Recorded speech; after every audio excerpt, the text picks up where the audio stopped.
All right, welcome to Hoops Tonight, presented by FanDuel here at The Volume. Happy Thursday, everybody. I hope all of you guys are having a great week so far. Quick show. We're going to be hitting two games from last night.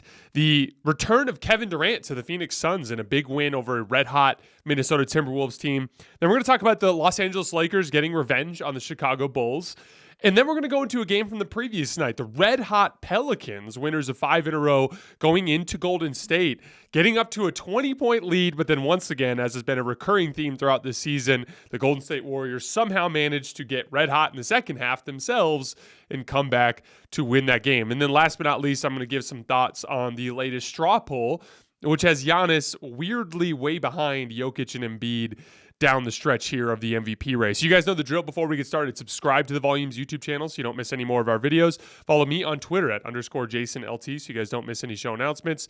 And if for whatever reason you guys miss one of these shows and you can't get back over to YouTube to finish, don't forget you can find them wherever you get your podcasts under Hoops Tonight. All right, let's talk some basketball. So, Kevin Durant's reward for getting back onto the basketball court is he has to go up against one of the best perimeter defenders in the league this season, Mr. Jaden McDaniels, someone that I've had so much fun watching this year. There's been a lot of talk of his offensive development, and there's definitely some potential there, but make no mistake, Jaden McDaniels has been one of the very best on-ball perimeter defenders this year, especially guarding and giving issues to NBA superstars.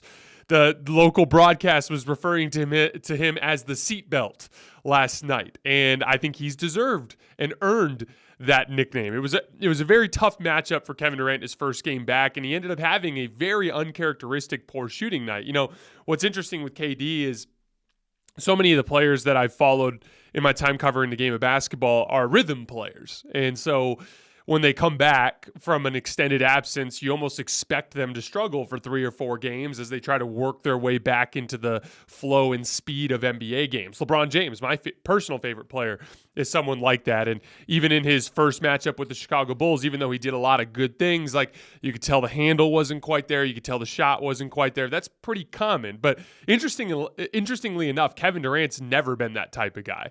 He's the guy that can miss an extended period of time, and for whatever reason, he just naturally catches his rhythm the minute he steps back onto the court. Most famously, you guys might remember in the 2019 finals before his Achilles tear, he had like 11 points in the first quarter of that game and looked locked in with his handle and his jump shot. It's just kind of one of his unique superpowers. But Jaden McDaniels, testament to him, managed to throw off that trend. It was kind of an interesting combination of super aggressive and physical ball pressure, which forced KD not only on his drives to attack the rim, but KD, I've always talked about as one of the best players in the league at working off the ball as a scorer. So, like, he'll kind of work his man down to the block and kind of give him a little shove and then come down like a wide pin down, which is just an off-ball screen, and catch at like 15 feet and go to work. But Jaden was doing such a good job of staying attached to him on all those actions as well as his ball screens that he was forcing him to curl around those, because it's kind of like you're making reads as the off-ball player, right? I come off of that screen. If he's trailing behind me and I got space, I'm catching and I'm shooting. But if he's trailing behind me and he's close to me, I want to keep him on that screen as long as possible. So I'm going to curl around the screen to give myself more opportunity and give my screener more opportunity to flip the angle to try to stop him at some point as he's chasing me, right? But if you can stay attached, then you have the opportunity to apply back pressure. And Jaden McDaniels has super long arms, and he was giving KD issues as he would curl around those off-ball actions and get into the lane to try to rise up in that little 10, 15-foot area. Jaden was able to give him some issues with back pressure, just pressuring from behind and forcing him to change his release. You know, Kevin Durant, for as good as he is at everything else, I think he's made massive strides as a playmaker. He's having one of his better defensive seasons of his career. Obviously, when it comes to pull-up shooting and playmaking and pick and roll, he's at the absolute peak of his game. But if there's one thing in Kevin Durant's game that you can be a little nitpicky about, he does not like to attack the rim compared to most of the big superstar wings that we have in the league. He does not apply rim pressure. And so when he's coming off of those curls and stuff, he's not looking to go all the way to the rim. He's looking to pull up. That's where he's most comfortable, even in the short range, like 7, 8, 9, 10 feet. He's looking to rise up and shoot a jump shot. So that buys Jaden McDaniels an opportunity to get back into the play in a way that he might not be able to if KD kept his downhill aggression to go towards the rim. But he had a lot of success against KD in this game. He started just 2 for 11 from the field, finished just 5 for 18. Most of KD's success in this game actually came kind of in their ball screen system. They had some success popping him to the top of the key. Classic case of he sets a ball screen and the dude who's guarding on the ball is trying to fight back into the play. But, Devin Booker or Chris Paul, whoever it is going downhill. So whoever's guarded KD's man is having to kind of contain them in the paint. And KD pops out to the three-point line. That's where that's open there. You can really only guard that by switching, which is something Minnesota wasn't doing. And so he got some good looks there. And I think he hit 2 threes in this game. That was where he kind of had the most success. And, honestly, to Jaden McDaniels' credit, I thought, KD is such a good decision maker. And this was an uncharacteristically bad game for KD from the standpoint of making decisions when he would get the ball into his spots rather than moving it. He was kind of forcing it a little bit. And I think KD it's so unusual for him to have games like this that I think he handled it a little bit poorly. He's not your typical scorer that goes like hot night, off night, hot night, off night. Like he runs red hot all the time. His bad nights, he'll go 10 for 22. You know what I mean? So he's so relentlessly and consistently efficient that I think that specific game kind of threw him off a little bit. I would just crumple it up and throw it out. I wouldn't be surprised if we don't see a bad shooting game like that from KD the rest of the season, even through the playoffs. Chris Paul, interestingly enough, because, this is the thing with Minnesota. Anthony Edwards is going to take an assignment. Jaden McDaniels is going to take an assignment. And those two guys are going to struggle. Devin Booker, most of his success came against Minnesota's bench groups. Jaden McDaniels obviously did his job. They kind of took those two guys, not out of the equation, but severely limited them. But Chris Paul was the one who found himself coming off of those ball screens open a lot, and he hit a lot of shots. I think he was 7 for 15 in this game. He was the one who kind of found himself in the situations where he was able to score. This physicality, though, because Ant and Jaden really brought the physicality from the opening tip. And it kind of came back to bite Minnesota because in that third quarter, they picked up a bunch of fouls early, and then they were in the penalty the whole third quarter. Phoenix ended up shooting 13 free throws in the quarter. That's how they turned a 10-point deficit to a 7-point lead in that quarter. For the game, they had a 27-12 free throw advantage. I wonder if Devin Booker and Monty Williams went to the presser after and argued about how they got unfair treatment in a positive way. Sorry, no shade necessarily towards the Phoenix Suns. You guys just know I hate when people complain about officiating. It's like one of my biggest pet peeves. My biggest concern with Phoenix, the few times that I've watched them, this is the 4th game we've seen them with KD. They're a little thin. You can push them around with physicality. We saw that a little bit. And then they're not going to win the rim pressure battle. And I'm not talking about points in the paint necessarily, because points in the paint is a product of a bunch of different things. Like, for instance, the Warriors are not a team that drives to the basket really ever, but they do get a lot of paint points by virtue of attention that their guards garner away from the rim, pulling everything, pulling all the bigs out, which actually creates open opportunities for guys like Draymond and Kevon Looney slipping to the rim, right? Well, when it comes to actual driving rim pressure, I look at that as a different type of thing that doesn't necessarily manifest in points in the paint. Often it actually manifests in higher quality 3-point shots, because when you drive the ball to the rim relentlessly, you collapse the defense. That's when you get those really high quality, stand still, squared up, balanced, easy catch and shoot threes on the weak side of the floor when you've sucked in those help defenders. And, the thing is, before KD came, the Suns were a heavy pull-up jump shooting team. They were second in the NBA in pull-up jump shots attempted per game. And then they added KD to the roster, who's one of the most, prolific pull-up jump shooters in the league. And so the problem is it's kind of similar to the Brooklyn thing. They just rely heavily on guys knocking down tough, contested pull-up jump shots. And when they go in, everyone's going to be helpless. And to be honest, it has worked really well since KD started playing with the Suns. But the reality is in the postseason, there will be nights when that doesn't work. And where are your wide open catch and shoot threes? Where are your driving layups and free throw attempts that you're going to get from that rim pressure? Who's going to be the guy that does that for Phoenix? Because Kevin's driving to pull up, Devin Booker's driving to pull up, and Chris Paul's driving to pull up. And I think that's something to keep an eye on in this postseason run. But that said, early returns, Kevin Durant, Devin Booker, Chris Paul, and DeAndre Ayton lineups are plus 29.8 points per 100 possessions in 154 possessions. Again, super small sample size, only 4 games, but 4-0 and whooping everybody's ass when those 4 guys are on the floor. That was a big part of why I talked about how terrified I am of this Phoenix Suns team, especially in the long run.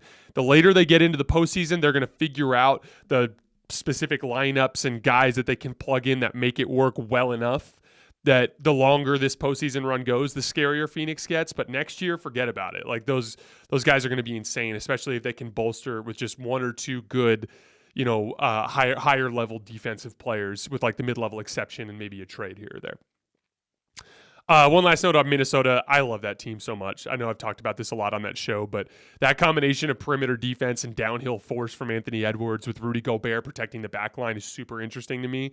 And but that said, there's obviously a ceiling on this for right now. They just continually, game after game, run into issues in the late portions of the game, like late third, late fourth, because of the fact that they just can't score in the half court. There's just not enough offensive skill on the floor. When you have Rudy Gobert, when you have Kyle Anderson, when you have Jaden McDaniels, and Jaden McDaniels has had some scoring nights. He has. But against elite set half-court defenses, he is a below-average offensive player. So is Kyle Anderson. So is Rudy Gobert. That's just a lot on Mike Conley and Anthony Edwards to create shots, or Karl Anthony Towns if he's out there. And when you go with Karl Anthony Towns, you either have to go with 2 bigs, which then messes up your transition defense and messes up your ability to cover ground in rotation because you're too slow, or you take Gobert off the floor and put Cat at center, and then your defense falls apart. So they definitely have to figure out those pieces on the margin like I was talking about, but that fundamental core of Anthony Edwards, Jaden McDaniels, and Rudy Gobert continues to be one of the most exciting young cores in the league, in my opinion. All right, let's move on to Lakers-Bulls. So what did I say after the last Lakers-Bulls game? I said that there was a super unaggressive Anthony Davis, which is super uncharacteristic. He had great matchups all game long, only took 8 shots. I said that Chicago's shot making was off the charts. They were, the worst team in the league in making 3-point shots in a game. They were averaging like 10 made threes a game, which was literally dead last in the league. And they made like 14 against the Lakers and shot almost 50% in the Sunday game. So there was some shot making stuff that was off the charts for Chicago. And then the Laker guards, as they've done since the deadline, really struggled with Chicago's ball pressure, and they had 1 million turnovers in that Sunday game. They were able to flip the script in all 3 of those areas in this game, and I predicted that they would go into Chicago and win by double digits on Wednesday, and thankfully the Lakers made me look smart. That could have gone south with some of those bench lineups that we saw, which we're going to get to. Lakers fans, I do want to spend some time talking about those all-bench groups. But let's talk a little bit about those specific reversals of fortune there. So first of all, the Lakers did just bring a better defensive effort. On Sunday, they could not contain the basketball to save their lives. There was just nonstop downhill pressure from guys like Zach LaVine and Kobe White and even DeMar DeRozan to a certain extent. In this game, from the opening tip, they just did a much better job of containing the basketball. And again, the Lakers play-by-play guy actually had a little statement that I thought kind of colored this concept in a really good way. He called it leveling out the ball handlers. But I've talked about this before, but when a straight line drive occurs, like when he just absolutely toasts the perimeter defender and he's downhill with force, it takes hard help. Like guys have to fly into the lane to stop. That compromises your defense because guys don't even know which guy should help because it's such a compromising drive. Now there's open shooters. You kick to the shooter. Now that guy's driving, and it just becomes an absolute nightmare.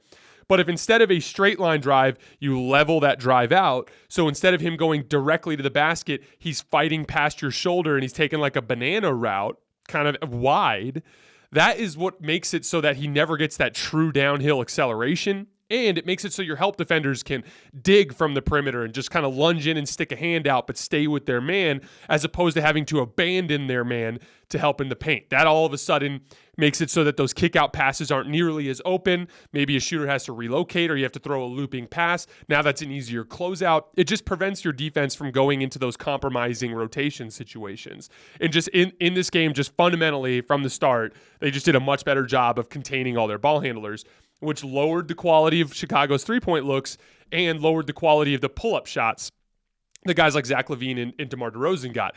Just like that, Chicago started to look like Chicago again. They shot, in the 20s from three. They only made 9 of them in the game. DeRozan and LaVine, their off-the-dribble shot making went down a level from where it was on Sunday. They were able to flip that script. And then on the other end of the floor, it's a really smart adjustment because, there's no reason to go against ball pressure for no reason at all. Like you don't get bonus points by giving the ball to your point guard and having him bring it up against an on-ball defender. You just have to get the ball across half court, right? And most importantly, that's just unnecessary fatigue. I see this all the time when I'm playing here in town. Like a lot of teams will try to put like smaller guards on me to try to pressure the basketball. And it's like, yeah, I could bring it up, but why? Like what matter of pride is that for? Like I'll typically just find the player on my team that's being guarded by the worst on-ball defender or the laziest guy, and I'll be like, hey, bring the ball up, and then I'll run down, and if this little guy's going to be on me, I'm going to post him up, and then I'm just going to demand the basketball, and then I'll be able to use my physical advantages against him without having to try to dribble in front of him for no reason at all. Even if I'm capable of that, it's just a waste of effort, and it opens up risk that's unnecessary. What did the Lakers do from the opening tip of this game? Instead of having Austin Reeves and bring the ball up against Patrick Beverley or D'Angelo Russell bring the ball up against ball pressure, instead of even having LeBron bring the ball up against Alex Caruso, who's a great ball pressure guard, they just threw the ball to Anthony Davis. And Anthony Davis brought the ball to the floor, and where was Vucevic? Vucevic is never guarding guys full court. He's sitting all the way back in the paint. So they didn't even have to worry about Chicago's ball pressure because AD was just bringing the ball up the floor. And then from the opening tip, it was clear that their intention was to run through the post with LeBron James and Anthony Davis, which is the way that this team should be run. And they would have won by 40 in this game if they didn't get away from it for several stretches, which we'll get to in a minute. But they ran up to the wing, they inbounded the ball, or made the post entry to LeBron James, and LeBron would go to work on Alex Caruso, and he was either drawing double teams to get the team into rotation for wide open threes, or he was getting to the rim. And then they'd flip that, and they'd run the same thing through Anthony Davis, and they butchered Chicago in the post in this game. They had 20 post-ups for 22 points in shooting possessions and countless more opportunities where they put Chicago in rotation and were able to play drive and kick basketball out of that, compared to Chicago, who had just 6 post-ups for just 4 points. So that was a big swing factor in this game. So the Lakers ended up going up big early, and then almost immediately Chicago I think they went on like a 27-5 run spanning the late first, early second quarters. And the big problem there is not only did Darvin Ham not stagger LeBron James and Anthony Davis properly, so you had this stretch to end the first quarter where both LeBron and AD are off the floor, which is inexplicable. But I didn't think that was nearly as bad as the staggering of the rest of the group. So think of it like this. Who are the 5 best players on the Lakers? I would argue it's LeBron James, Anthony Davis, Austin Reeves, D'Angelo Russell, and Dennis Schroeder. I think those are the 5 best overall players on the Lakers, especially when it comes to offensive initiation. That bench group that Darvin Ham went with, not just ending the first quarter, but even in the early second, it was just Dennis Schroeder with a bunch of guys. Or it'd be like Anthony Davis and Dennis Schroeder with just some guys, like off the bench. And the problem there is this is why staggering is so important. I talk a lot about the responsibilities on a basketball court that a 5-man unit has to fill. There's ball handling responsibilities. There's off-ball spacing responsibilities. There is rim, like lob threat responsibilities. There's guys who can cut and screen. That's all on the offensive end. But then on the defensive end, there's like rim protection, perimeter defense, wing defense, all those lock and trail, all those different things, right? And so role players thrive at certain things, right? Like role players can guard, role players can lock and trail, role players can knock down spot up shots, role players can, they can cut to the basket or set a good screen. But what they can't do is consistently create high quality shots. And so when you have 5 guys like that, there's never a reason to have 4 of them on the bench and just 1 out there. All you're doing there is you're making it so that fewer of the important responsibilities are filled. So all of a sudden, small roles that role players can thrive in become big roles that role players are destined to fail in. I talk about this concept all the time on this show. When you create small, achievable roles, role players will knock them out of the park. When you ask them to do more than what they're good at, they will trip and stumble and fall over themselves because that's not what they're meant to do on a basketball court. And so if you stagger properly, you should always have at least 2 of those 5 guys on the floor at any given moment. If it's Anthony Davis and Dennis Schroeder, That's enough shot creation and rim protection and on-ball defense to make it so that the other three guys have small responsibilities that they can succeed in. Take Anthony Davis off that floor, all of a sudden on defense, Chicago can really key in on Dennis Schroeder on those ball screens. Now you've got four guys that are needing to create offense that aren't offensive creators. And that's when you see things start to fall apart. And so I just disagreed with that specific staggering concept from Darvin Ham. I thought too often he kept too many of his best players off the floor. And that was a huge part of how the starters were so dominant in this game, but the bench groups in both the first half and the second half allowed the lead to shrink several times. That said, every single time the Lakers were able to respond and close the deal. LeBron was amazing to start the fourth quarter. Anthony Davis was amazing to end the fourth quarter. D'Angelo Russell made some plays too. The Lakers looked fantastic. The other example where you'll see this, that Denver Jokic MVP case thing where everyone's like, oh, they're so much better when Jokic is on the floor versus when he's off. A big part of that is they don't stagger. They basically do line shifts. They have a full starter group and they have a full bench group. And so, of course, their full bench group goes out there with, Reggie Jackson and Jeff Green and Zeke Naji and Christian Brown, and they lose because there's just a bunch of guys that aren't capable of that. Whereas if you staggered it more, then you'd have more lineups that had one of Jamal Murray or Nikola Jokic or Michael Porter Jr. in with some of those bench guys. Then all of a sudden those role players would have smaller roles and they'd have a better chance of succeeding.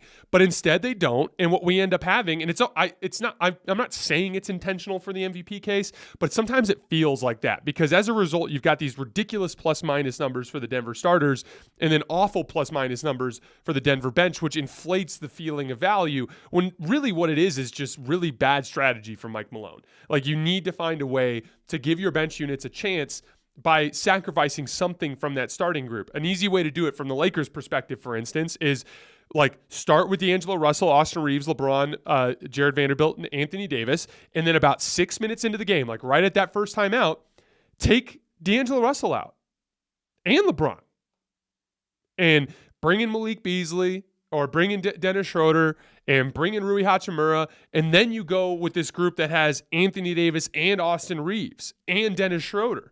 That group's got a good chance.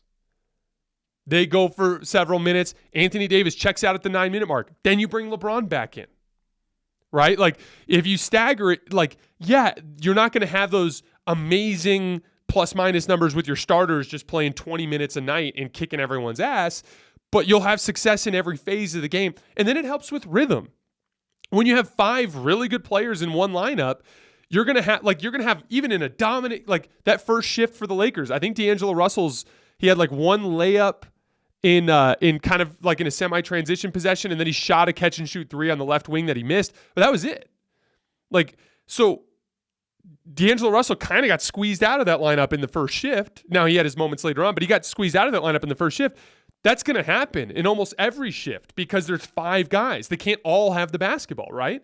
And so by staggering more, you give D'Angelo Russell more minutes with LeBron off the floor or more minutes without Austin Reeves or without Anthony Davis. In those groups, he has more opportunity to be more aggressive, which helps him get his rhythm. That's why you stagger. You stagger so you give everybody the best opportunity, not only to succeed in all phases of the game, but to have more opportunities to be aggressive. I thought LeBron played a really good all-around game. So far, the Lakers, I had the numbers. I tweeted them out yesterday, so I might be misremembering this. But I believe through 2 games now, the Lakers are plus 27 when LeBron James is on the floor and minus 26 when he's off the floor. Now, again, some of that is that staggering thing we were talking about. But also, I think LeBron's played well. He's playing straight-up old man style. He did have 2 really nice hard drives to the rim there in the second half, a crossover move on I think it was on Patrick Williams, but he had a really nice crossover move where he had a layup. He had another one where he got downhill and someone shoved him in the back. He didn't get a call, but everything else was savvy stuff, scoring out of the post, cutting the basket. He was active on the offensive glass in this game. He had a really nifty kind of coming along the baseline offensive rebound putback. He just savvy old man game, got to 25 points. But then Anthony Davis finally brought the aggression that he didn't bring on Sunday. Again, I was very critical of him on Sunday because he had the best matchups all game long, while the guards were struggling with the ball pressure guards for Chicago, and LeBron James wasn't quite himself, although I thought he actually played okay in the Sunday game as well. This game, Anthony Davis brought the aggression, and guess what? Nobody can guard him. 38 and 10, with 4 assists, 2 blocks. That's why I get so critical of Anthony Davis. There's no excuse for taking 8 shots in a must-win game when we all know what happens when you take 20 shots against the same team. It was an inexcusable performance on Sunday, especially under the circumstances. That's why I get so frustrated with Anthony Davis from time to time. Last thing I wanted to talk about with the Lakers is this idea of running through their guards versus their bigs. One of the big things that I thought really caused issues in this Chicago game, this one last night, where Chicago was able to shrink the lead, I thought a big driving force behind that was just the simple fact that too often guards are looking for their own shot versus trying to get the ball to Anthony Davis and LeBron. It made sense when LeBron was out because Anthony Davis can be inconsistent as an on-ball creator. So, some nights you throw it to him and it works, some nights you don't. And so getting him into pick and roll is another way to keep him involved in the offense, right? But with LeBron out there, there's so much shot creation just out of the post with LeBron James and Anthony Davis that those two guys need to be the focal point of the offense. And way too often they get away from that and run things through the guards. And the guards are good players, but they're at their best when they operate with an advantage. And when they're attacking set defenses in the half court, they're not superstars. And so they're going to be inconsistent. Whereas LeBron James and Anthony Davis will be more consistent. That's why you've got to continue to run the offense through them. I disagreed with that from a strategic standpoint. Lakers control their destiny now. They're tied in the loss column with Minnesota. They play them on Friday. So if they win that game, they won't have the tiebreaker with Minnesota, but they'll be 1 game up on them, and they'll control their destiny effectively down the stretch of the season. Give them a great chance to end up with at least the 7 seed. The 7 seed to me is the goal for the Lakers because I think the Lakers can beat Denver, but I wouldn't want to face them in the first round. So getting that 7 seed gives you a home game against probably Minnesota in the play-in. And if you win that game, then you get to play Memphis, which is a matchup I really like for the Lakers because they thrive in the paint, and the Lakers have Anthony Davis, which is just fundamentally going to disrupt what Memphis likes to do. And they have a lot of shooters that Lakers can ignore and clog the paint, which is Darvin Ham's favorite defensive strategy.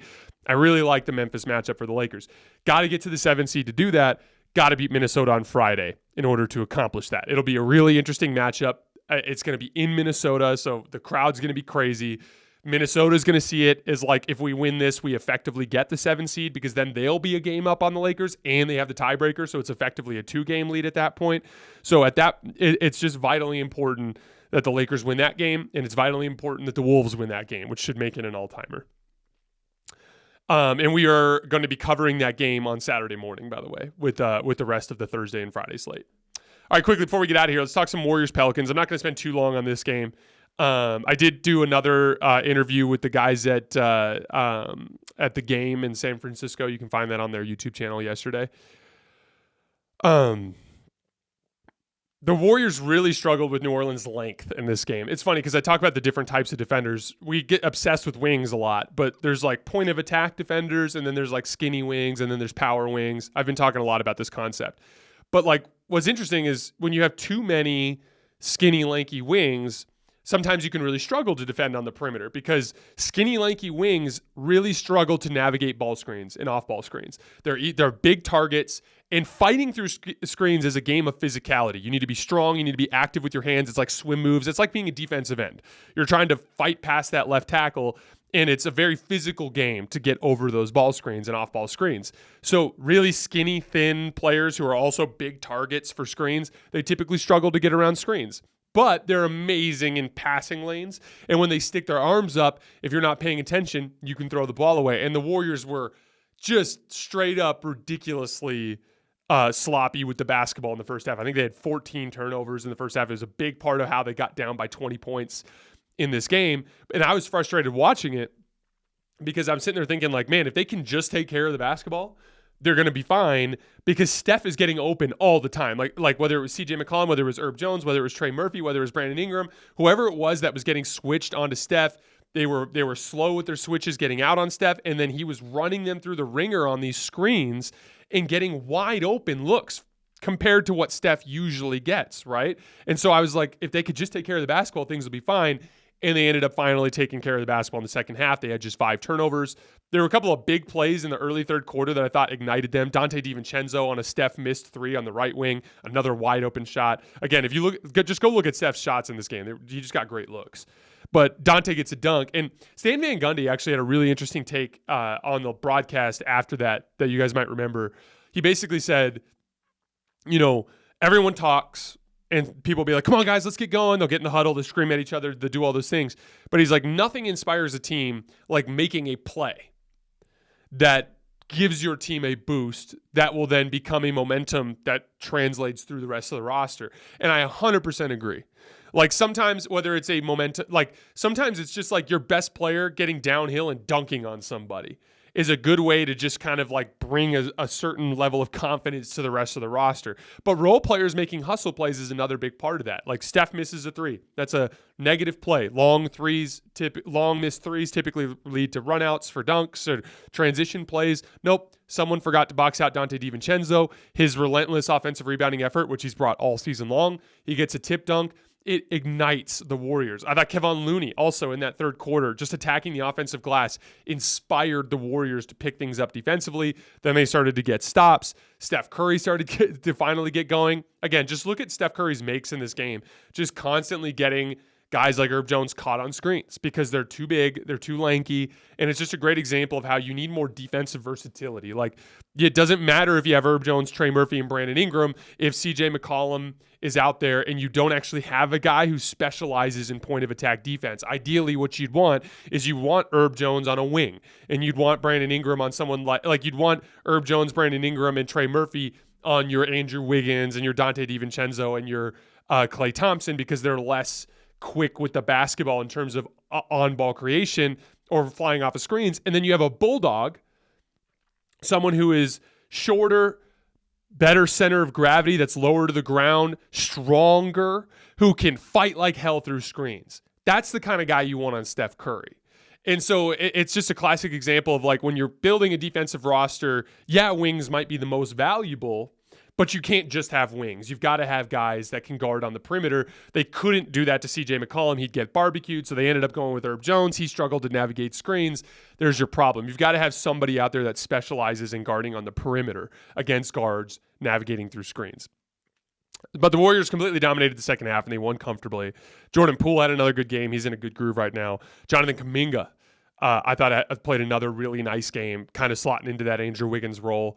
And I think they have a good chance to end up with the 5 seed. It's funny because I said this on the radio yesterday, but there's kind of like two ways to look at this. Like, there's the undeniable question mark, which is like, hey, if they don't have Wiggins, can they beat the best teams in the league? And genuinely right now, I don't think so. And I would imagine most Warriors fans would agree. But like, if you're going to beat the best of the best in this league, you're going to need your second best player. And so Andrew Wiggins is kind of this big question mark. But I'm very positive as it pertains to where they land in the standings right now. The Clippers have a tough schedule here down the stretch, and they're only a game back. The Warriors are only a game back of them. So I think there's a good chance that the Warriors end up with the 5 seed. And I think they're comfortably in good position for the 6 seed. But I think the 5 seed's there for the taking. And I actually really like their matchup with Phoenix. So for the Warriors' sake, I think trying to get into that matchup with Phoenix in that 5-4 is your best possible spot. One of the biggest factors there is just what I was talking about. Like, the Suns have awful point of attack defense. That's a great way to get Steph Curry and Klay Thompson good looks with the way that their system is, because who cares about Kevin Durant protecting the rim? Who cares about DeAndre Ayton protecting the rim? It's really just about, can Steph and Klay and those guys shake free of their guards, which I think they're going to be able to do. All right, last note before we get out of here, Giannis on the straw poll. So Tim Bontemps released a straw poll, and basically it's got a slight edge to Embiid right now, very slight. I want to say it's like by 2 aggregate points. And Jokic is in second, but then there's a big gap before you get down to Giannis. And I just think this is insane. Because who's the best player in the league? Giannis, clearly, right? Better defensive player than both Embiid and Jokic. Who's the best offensive player from that group? Yeah, slight nod to Jokic probably. But then like Embiid and Giannis are right there with him. Who's got the best team in the league? The Bucks by far. They're 2.5 games up on, or 2 games, 2.5 games up on the field in that first place, first overall seed. The Bucks have won 75% of their games when Giannis plays. The Nuggets have only won 72% of their games when Jokic plays, and the Sixers have only won 66% of their games when Embiid plays. To me, it's so clearly Giannis. Like, it's close, but it's Giannis. He's better than the other two guys, both at basketball and with the playoff resume, right? Like he's got that championship pedigree. We know his game translates to the postseason better than the other two guys do. And he's just done more within this season to impact winning. It's to me, the voters are overthinking this. They've been overthinking it for decades, but this is an especially egregious example. That like Embiid's case is based purely on narrative. He clearly has the worst case of the three, in my opinion. Nikola Jokic, it's based entirely on advanced metrics and inflated on-off numbers that are perpetuated by Mike Malone's rotations. Giannis is just a better player. And I'm not going to punish him just because the Bucks are a little bit better of a team that float the situation better when Giannis is off the floor. All right, guys, that's all I have for today. We're going to be back later tonight live with Colin Cowherd after the final buzzer of Celtics Bucks. Keep an eye on my Twitter feed. I'll let you guys know when that show's about to start. As always, I appreciate you guys, and I'll see you later tonight.